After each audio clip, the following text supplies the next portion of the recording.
Terdapat senyawa hidrokarbon sebagai berikut. Pertanyaannya, tentukan nama dari struktur ini. Gimana cara nentuin struktur nama hidrokarbon?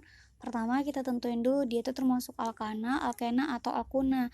Nah, cara nentuinnya gimana? Lihat ikatan rangkapnya. Ada enggak? Kalau ada, berarti dia termasuk ikatan alkena dan alkuna. Kalau misalnya rantainya itu hanya ikatan tunggal, berarti dia itu termasuk ke dalam alkana. Nah, untuk senyawa ini atau struktur yang udah diberikan ini termasuk ke dalam alkana kalau begitu ya, karena dia hanya terdiri dari ikatan rangkap tunggal atau ikatan tunggal saja, nggak ada rangkapnya. Kemudian yang nomor 2 yaitu adalah tentukan rantai utamanya. Cara nentuin rantai utamanya itu gimana? Cara nentuin rantai utama itu kita lihat dari struktur atom atau rantai yang paling panjang. Nah, kalau dilihat ini ya, struktur yang paling panjang karena dia punya 7 atom C. Gitu.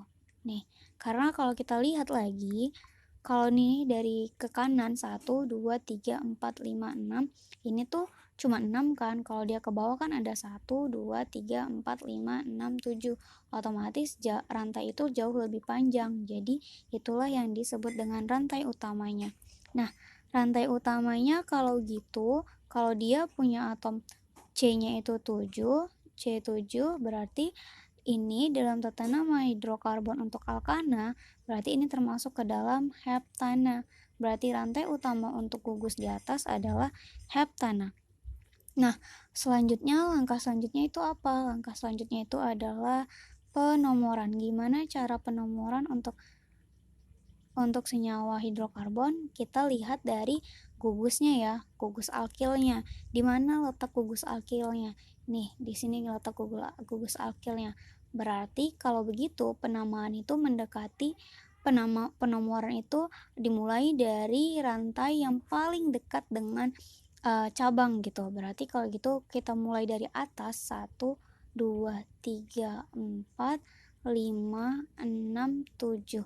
Nah, ini si alkilnya atau kita sebut dengan etil ini tuh kan sama aja dengan C2H5 ya, atau yang kita kenal dengan etil. Nah, ternyata si etilnya ini ada di nomor atom C nomor 4. Kalaupun kita mulai dari bawah, ternyata itu posisinya sama aja. Tuh, lihat. 1, 2, 3, 4, 5, 6, dan 7. Karena kan ini atom C-nya kan ada 7 ya. Berarti kalaupun dia di tengah, mau dimulai dari atas ataupun dari bawah, itu kan bakalan ketemunya sama aja di tengah gitu kan. Nah, berarti penomorannya udah selesai. Selanjutnya, kalau udah penomoran, berarti adalah penentuan cabang. Nentuin cabangnya. Kita kan udah tahu tuh tadi kalau cabangnya itu terletak di atom nomor 4. Atom nomor 4 dan nama si gugusnya itu adalah etil gitu. Berarti kalau begitu cabangnya itu ada di nomor 4 dan namanya itu etil. Kenapa namanya etil? Karena dia itu terdiri dari C2H5. Ini adalah gugus alkil. Jangan lupa ya, itu harus diingat. Karena untuk mempermudah kamu dalam nentuin struktur senyawa hidrokarbon. Nah, selanjutnya kalau begitu adalah penamaan. Karena kita udah nentuin cabangnya, kita juga udah nentuin rantai utamanya, penomorannya juga udah. Kalau begitu gimana cara penulisannya?